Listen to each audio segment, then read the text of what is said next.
US nag-conduct ng airstrike sa ilang bahagi ng Syria.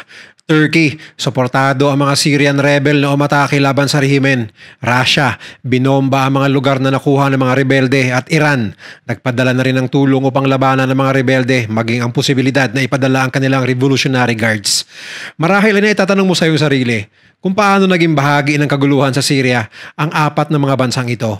Ano-ano ang kanilang mga interes sa Syria at tila ba nasa isang malaking sabo ngayon ang nangyayaring kaguluhan sa Syria na hindi lamang naging palitan ng bala sa pagitan ng Syrian rebel groups at Syrian military, kundi pati na rin ng mga nabanggit na naglalakihang bansa at militar. Totoo bang suportado ng Israel at Ukraine ang mga rebeldeng ito base sa bintang ng Russia at Iran? Yan ang tatalakayin natin ngayon dito lang sa Mr. Good Vibes. Niyanig ang buong Syria noong huling araw ng Nobyembre sa sorpresang pag-atake ng matagal nang nananahimik na rebel group na Hayat Tahrir al-Sham o HTS, kung saan mabilis nilang naagaw ang syudad ng Aleppo, ang pangalawang pinakamalaking syudad ng Syria. Hindi inaasahan ng pamunuan ni Syrian President Bashar al-Assad ang nangyari at dahil sa dami ng mga armadong rebelde na dumagsa sa Aleppo, walang nagawa ang mga Syrian military personnel at mabilis nilikas ang syudad kasabay ang pag-iwan nila sa maraming gamit tulad ng armas, mga bala at maging mga tangke at eroplano na kinalaunan ay makikitang ginamit ng mga rebelde ang mga tangke at pinaglaruan naman nila ang mga eroplano na hindi naman nila kayang paliparin. Sa unang wave pa lang ng pag-atake ng mga rebelde, sakay ang mga 4x4 at mga motorsiklo. Dose-dosena ng Syria na sundalo agad ang kanilang napatay, kaya't mabilis nilang na-take over ang buong syudad ng Aleppo. At dahil malapit na alay ni Putin si President al-Assad, agad nagpadala ang Russia ng kanilang Air Force upang bombahin ang Aleppo at ang pwesto ng mga rebelde na nakakalat na sa buong syudad. Dahilan upang magsilikas ang mga mamamayan at tinamaan ng maraming mga gusali kasama na mga ospital. Ngunit dahil sa pagiging abala ng Russia sa gera ng Ukraine ayon sa ulat, ay 6 na eroplano lamang ang kanilang kayang ipadala upang tumarget sa mga rebelde, kaya hindi ito sapat upang pigilang umabante ang mga rebelde sa syudad ng Hama. At ito rin ay kanilang na-take over noong December 5 na malaking dagok sa pamunuan ni President al-Assad dahil ang Hama ay dating stronghold ng kanyang gobyerno. Matatandaang noong 2011 pa, tinangkang agawin ng mga rebelde ang syudad na ito, subalit hindi sila nagtagumpay dahil sa malakas na pagtulong ng Russia at Iran. Ayon sa mga eksperto, na-expose di umano ang kahinaan ng rehimen ni Bashar al-Assad na umaasa lamang sa Russia at Iran simula pa noong 2011, ganun din noong 2016 na civil war.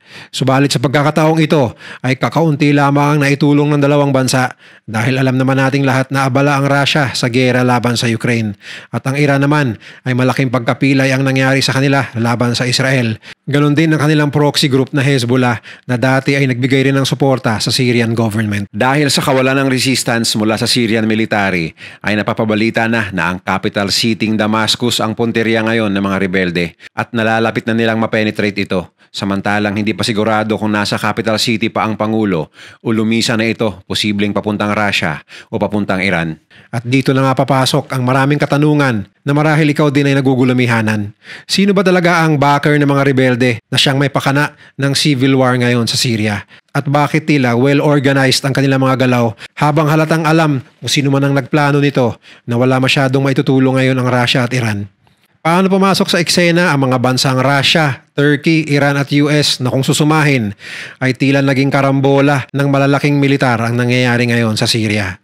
Simula pa noong 2011 ay suportado na ng Turkey ang mga rebelding grupo na nakipaglaban sa diktadorya ni President Assad. Sa katunayan ay nagpadala pa ito ng kanilang mga sundalo noon upang tumulong sa ginawang uprising noong taong 2011. Ayon sa Turkey, hindi naman daw nila direktang kalaban ang liderato ni al-Assad. Ngunit ginawa nila ito upang mapuksa ang Syrian Kurdish armed groups na matagal nang nananalot sa Turkey simula pa noong 1984. Partikular na ang Kurdish Workers' Party o PKK. At simula noon ay nag-conduct na ng iilang malaking operasyon ng Turkey sa loob ng bansa na sinalihan ng libu-libong Turkish forces noong 2016, 2017 at 2018. Dahil dito ay nakabakbakan na nila ang mga Russian-backed government forces sa Idlib, isang syudad sa northwestern Syria. At simula noon ay tinuturing na ng Syrian government ang Turkey bilang isang kaaway. Ang grupong PKK ay tinuturong may gawa sa huling pag-atake sa isang defense facility sa Ankara, Turkey nitong buwan lamang ng Oktubre na ikinasawi ng 5 trabahante ng naturang pasilidad at pagkasugat naman ng 20 pang mga katao. Dahil dito ay agad nag-conduct ng aerial offensive ang Turkey sa mga Kurdish targets sa Syria at maging sa loob ng Iraq.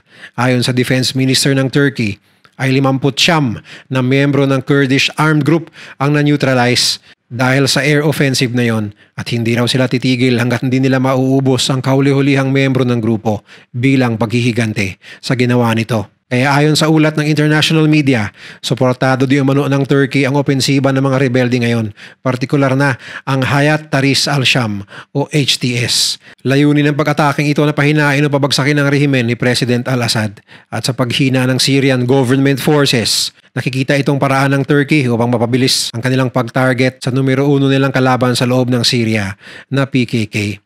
Ang Russia naman sa kabilang banda ay malapit ng alay ng Syrian President simula pa noon at noong 2011 sa unang uprising ng mga rebelde ay nagbigay na ito ng tulong sa Pangulo ng Syria sa pamamagitan ng gamit, armas at maging mga tauhan nila. At malaking bagay ang papel ng Russia kung bakit kaagad napigilan ang mga pagtatangka ng mga rebelde dati. Sa katunayan ay nagtayo pa ang Russia ng isang airbase sa loob ng bansa noong 2015 sa Latakia province ng Syria at dahil dito ay mas lalong naging mabilis i-deploy ng Russia ang kanilang mga fighter jet at iparamdam sa mga rebelde ang kanilang air superiority anumang oras na kailangan sila ng presidente. Kaya't hindi nakapagtatakang agad binomba ng Russian Air Force ang kinaroroonan ng mga rebelde sa loob ng Aleppo na kanilang mabilis na naagaw mula sa government forces. Subalit hindi ito halos ininda ng mga rebelde dahil mas maliit ang puwersa ngayon ng Russia dahil sa gera ng Ukraine. Dahil sa rason na ito ay nabuo ang pagdududa ng Russia na may kinalaman ng Ukraine sa biglaang pagsugod ng mga rebelde. Sa katunayan, ayon sa statement ni Russian Ambassador Vasily Nebenzia sa United Nations na malaki ang papel ng Ukrainian intelligence kung bakit napapanahon at well-organized ang pagsugod ng mga rebelde laban sa puwersa ni Syrian President Bashar al-Assad. Ito ay dahil hindi raw tinatago bagkus ay pinagmamalaki pa ng mga rebelde ang di umano'y suporta ng Ukraine sa kanila sa pamamagitan ng impormasyon at armas. Subalit mabilis itong pinasinungalingan ng Ukraine at sinabing walang ibang may kasalanan at dapat sisihin sa bagong yugto ng kaguluhan sa Syria kundi ang Iran at Russia. Ang Iran naman tulad ng Russia ay malaking ally din ni President al-Assad at noong 2012 sa request ng Syrian President, dineploy ng Iran ang kanilang pinagmamalaking Revolutionary Guards.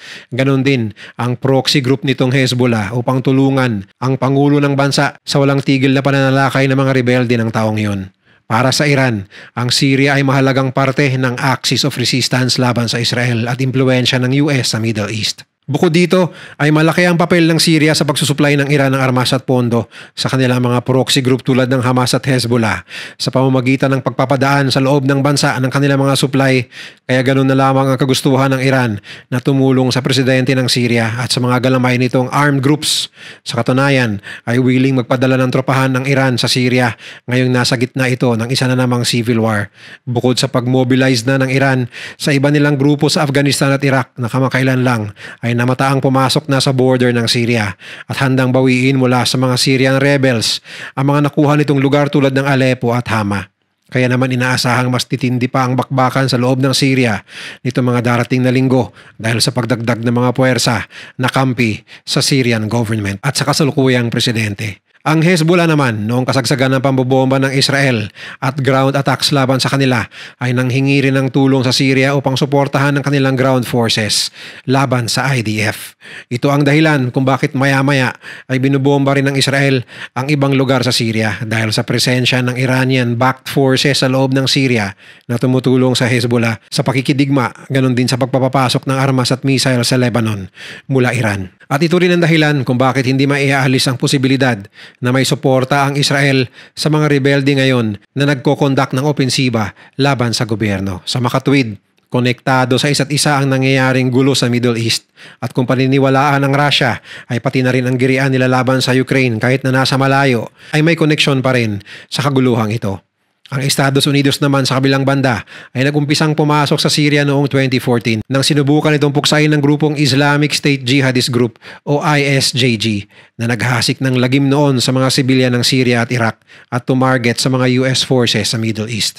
Nagumpisa ang US sa maliit na bilang lamang ng mga operatiba upang makipagtulungan noon sa kakampi nilang grupo ang SDF o Syrian Democratic Forces upang palayasin sa Syria ang ISJG na sumakop noon sa North at East Syria. At nung natalo na nila ang kalaban noong 2018, iniutos ng nooy President na si Donald Trump na i-pull out na ang US forces. Subalit bigla itong nagbago at nanatili ang US forces dahil sa takot ng US na baka pag iniwan nila ang lugar ay magkakaroon ng tsansa ang Iran at Russia na agawin sa kanila ang impluensya sa mga grupo sa North at East Syria na naging kakampi na ng US. Kaya hanggang ngayon ay nananatili pa rin ang US forces sa isang kampo na kilalang Tanif Garrison na matatagpuan sa intersection ng mga border ng Syria, Jordan at Iraq. Ganon din sa isang maliit pang kampo. Tinatayang nasa 900 ang bilang ng mga sundalong kano sa loob ng Syria ngayon. At noong ilang araw lang ang nakaraan ay ginamit ng US ang kanilang legendary na A-10 Thunderbolt o mas kilala sa tawag na Warthog attack fighters na nakuhanan pa ng video na lumilipad ng mababa at nagpaulan ng bala sa mga sinasabi ng US na naging banta sa seguridad ng kanilang mga puwersa at iba pang coalition forces na nasa loob ng bansa.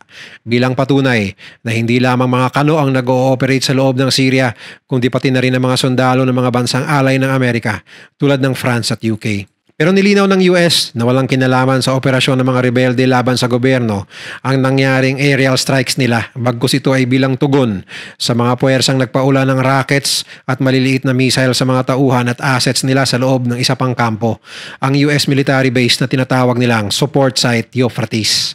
Kasabay nito ay ang pagkumpirma ng US na nasira nila ang 3 rocket artillery system at isang Soviet-made T-64 tank ang tinamaan din dahil sa malinaw na banta nito sa naturang US military camp. Nilinaw din ng US na wala silang koneksyon at hindi nila sinusuportahan ang armed group na naglulunsad ngayon ng pag-atake laban sa gobyerno, ang HTS o Hayat Tahrir al-Sham. Sa katunayan ay designated terrorist organization ang turing ng US at mga allies nito sa grupong ito. Ngunit lumabas rin ang mga ulat na may kinalaman sa pagpasok ng mga Iranian-backed armed groups mula Afghanistan at Iraq ang ginawang airstrikes ng US. Bagamat ayaw man nila itong aminin at wala silang specific na statement ukol dito. Ngunit sa kabila na may kanya-kanyang sinusuportahang grupo, ang mga malalaking bansa simula nang umusbong ang civil war nito mga huling araw ng Nobyembre ay wala pang naiulat na direktang komprontasyon sa pagitan ng mga puwersa mismo ng Iran, Russia, US at Turkey sa loob ng Syria. At ito ang maingat na iniiwasan ng 4 na grupo sa ngayon. Sa katunayan ay nagpatawag ng meeting ang mga leader ng Russia at Iran upang makausap ang mga military leader ng Turkey na nakatakdang gawin sa Qatar anumang araw nitong linggo. Marahil ay gustong malaman ng Russia at Iran kung ano talaga ang pakay ng Turkey sa pagsuporta sa HTS laban sa gobyerno ni President al-Assad. Samantalang alam naman ito na malaki ang interes ng Russia at Iran sa loob ng Syria. Ngunit sa dami ng grupo na may kanya-kanyang interes sa Syria ay hindi maiwasang magkasukatan ng lakas katulad na nangyari sa US forces at ang kakampi nilang Syrian Democratic Forces noon kontra sa Syrian Armed Forces at Wagner military group ng Russia sa kinilalang Battle of Kasham. Sa labanang ito, pinakitaan ng US ng totoong lakas sa mga kalaban sa ere at sa lupa gamit ang kanilang pambatong Air Force at well-coordinated ground attacks. At nang matapos ang labanan ay tinatayang 100 Syrian Army fighters ang nasawi at 65 Russians na miyembro ng Wagner Group ang napaslang na mga kano. Bagamat ayon sa ibang news outlet ay umabot sa 200 Wagner Group members ang binawian ng buhay bagamat mariin itong dinanay ng mga Russian. Mapapanood ninyo ang buong video na ito dito lamang sa aking channel sa pamamagitan ng link sa description box at sa comment section sa baba. Sa ngayon, patuloy pa rin ang pag-abante ng mga rebelde sa ibang syudad ng Syria sa kabila ng pambobomba ng Russia sa kanila at pagdagsa ng mga puwersa na suportado ng Iran mula Afghanistan at Iraq. At hindi tulad noong 2011 sa unang civil war kung saan mabilis lamang nagapi sa tulong ng Russia at Iran ng mga rebelde. Mukhang iba ang storya ngayon dahil mas coordinated at mas armado ang HTS rebel group ngayon sa suporta ng Turkey. At ayon sa akusasyon ng Russia at Iran ay suportado rin ng Ukraine at Israel. At kung hindi magiging matagumpay ang pag-uusap ng Russia, Iran, Turkey at mga leader ng Syria sa nakatakda nilang meeting sa Qatar, malamang ay tatagal pa ang civil war na ito. At kagaya ng inaasahan, maraming mga Syrian na sibilyan na naman ang pinakaapektado. Sa katunayan, ay umabot na sa milyon sa kanila ang lumikas mula sa Aleppo at Hama. Bukod pa yan, sa milyon-milyon ng dati nang nahihirapan dahil sa ilang taon ng walang tigil na civil war sa nasabing bansa at pananalot ng iba't ibang grupo at iba't ibang mga malalaking bansa na may interes sa gobyerno, sa mga tao, at sa sitwasyon sa loob ng Syria. Kung nagustuhan mo ang video na to, share mo naman sa iba at mag-subscribe ka na rin. Panoorin mo na rin yung mga videos na nasa kanan para lalo pang maubos ang oras mo.